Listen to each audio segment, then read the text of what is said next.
Fala galera, mais uma Liga Teológica aí na telinha do seu computador. E hoje, meu amigo, vamos falar sobre o tema. Estamos emocionados aqui.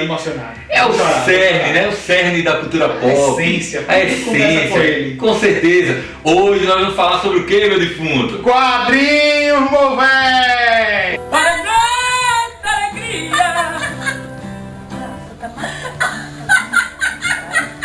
Hoje nós vamos falar sobre quadrinhos, gibi, como você queira chamar aí, HQ. E o tema da nossa Liga Teológica hoje é justamente ler a Bíblia como um gibi ou ler a Bíblia como um quadrinho. Mas antes de começarmos esse vídeo, roda a vinheta.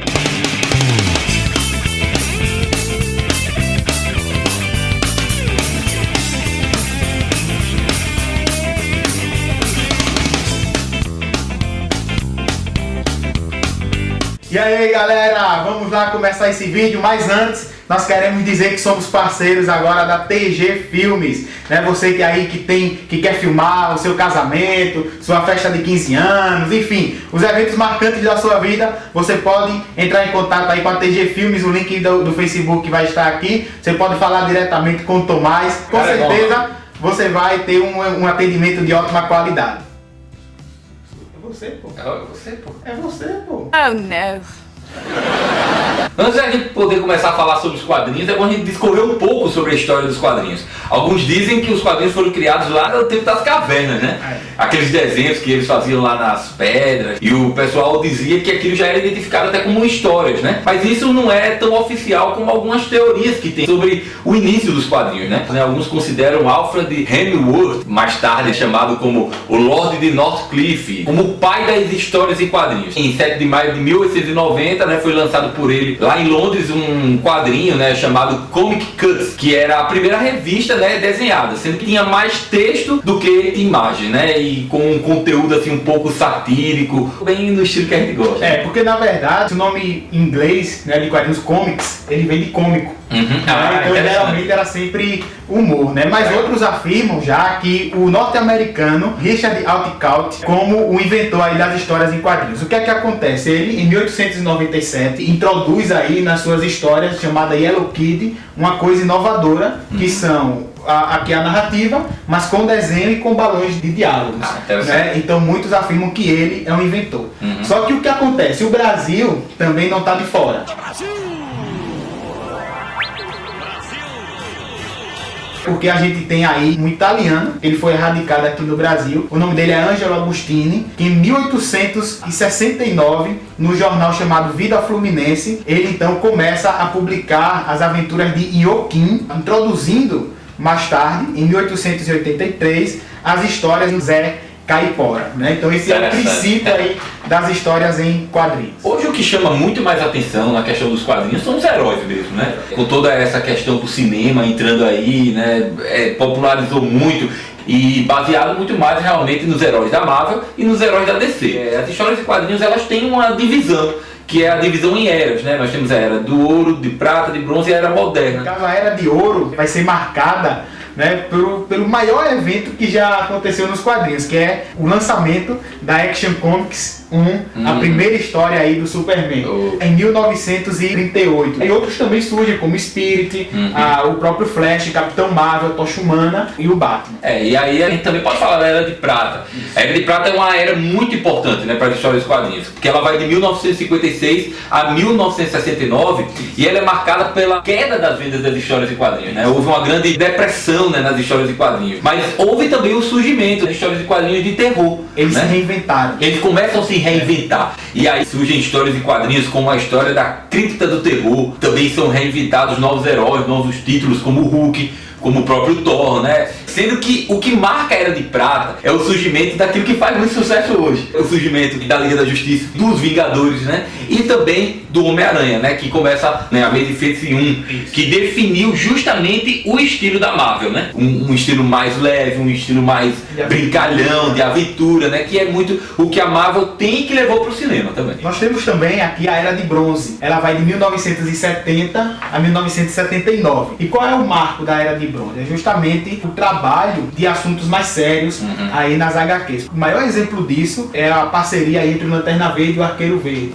Uma HQ muito boa, né, que em alguns volumes, foi lançada aqui no Brasil inclusive, onde eles começam a tratar de temas como racismo, drogas. E aí o que é que acontece? Tem uma cena interessante entre o Arqueiro Verde e o Lanterna Verde, e aí em um certo diálogo, uma pessoa conversa com o Lanterna, dizendo assim, olha, você já salvou muita gente com a pele roxa, alienígenas e tal, mas você já salvou alguém que tem a pele negra? Então muito disso foi um choque, por exemplo, o Arqueiro Verde, quando ele viu, né, que o Ricardito, que na época era Ricardito, sabe do kick dele, né, que ele usava drogas. Então eram temas mais sérios, assim, pesados, e a Era de Bronze foi marcada por isso aí.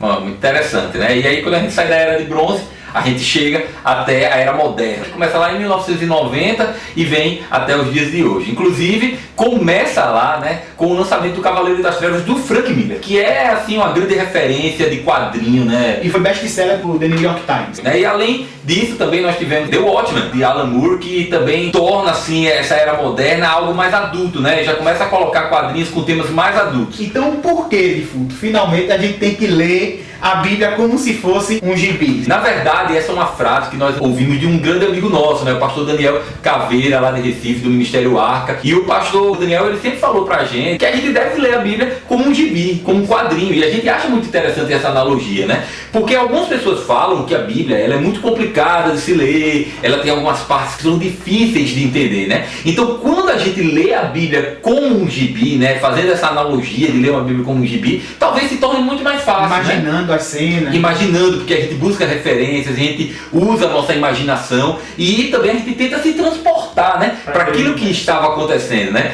E é interessante porque a gente termina não isolando as histórias. E fazendo uma comparação com as histórias em quadrinhos, por exemplo, você sabe que quando você lê uma história em quadrinho, você vai buscar as referências em outras edições, que você tem que saber o que é que aconteceu na outra edição, que vai fazer referência à edição que você está lendo, né? Então é interessante falar isso, porque a gente pode realmente fazer essa comparação com a Bíblia. Porque os dois testamentos também, eles não estão isolados. O Novo Testamento e o Antigo Testamento, eles estão ali, unidos, né? Inclusive, a mensagem da cruz, a mensagem do Evangelho, que é o centro da Bíblia, ela está predita lá no Antigo Testamento. E assim também é o que acontece nas histórias em quadrinhos, né? Agora, vale ressaltar que nós, em nenhum momento, queremos comparar a Bíblia, que é a palavra de Deus, com um gibi. É apenas uma analogia, é apenas a forma como a gente usa para poder falar, que se torna muito melhor, se torna assim uma referência muito legal. Inclusive, né, nós queremos agradecer a um parceiro nosso chamado Luiz Carlos Nunes, né? Ele nos enviou isso aqui, ó. Não sei se dá, deixa eu ver se dá para ver aqui.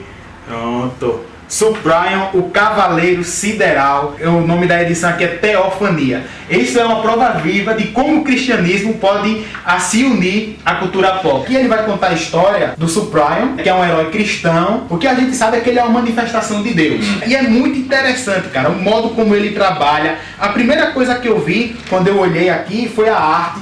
A arte sensacional, olha só. Que coisa bonita aqui. Esse quadro. Porque o que é que acontece? Uma das coisas que fazem a arte ficar boa nas HQs é quando ela dá uma sensação de movimento.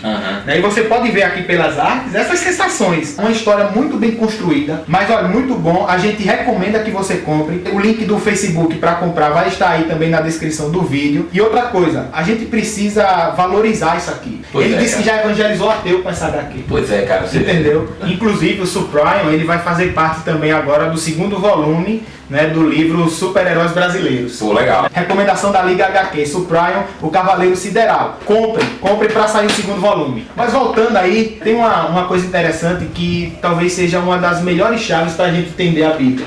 É o fato que a gente tem que ter em mente que a Bíblia ela não é um livro de ciência nem um livro de história. Né? E por ela não ser um livro de ciência, é um livro que não precisa ser provado. Porque a partir do momento que a gente prova cientificamente, a gente não precisa de fé. Então a Bíblia é um livro independente disso. A gente não precisa estar provando os fatos, se foi verdade, se não foi. A existência de Deus não pode ser provada. Mas a gente tem certeza que Deus existe por quê? Por causa da fé. E a Bíblia fala que a fé é a certeza das coisas que a gente não vê. Diante disso, é importante a gente entender a importância importância de o cristão estar sempre lendo a Bíblia, estar sempre em contato com a palavra de Deus, porque o cristão que não lê a Bíblia, ele termina se afastando da vontade de Deus. O que acontece também é que nós precisamos ler a Bíblia porque ela nos traz conhecimento. Lá em Oséias, Deus fala através do profeta assim que o meu povo está padecendo por falta de conhecimento. Pois é. Nós precisamos conhecer a Deus. E ler a Bíblia como um gibi. Como um gibi. Lê a Bíblia como um gibi, como um HQ, cara. Ame ler a Bíblia. É muito legal ler a Bíblia. Essa é a nossa recomendação de hoje. E a gente então vai ficando por aqui. É isso aí. Se você gostou, curta o nosso vídeo, assine o nosso canal, curta também a nossa página no Facebook. Comenta aí, né? O tempo que você queira falar. Se você queira discutir, tal, perguntar, não é? E então, beijo, me liga! Falou!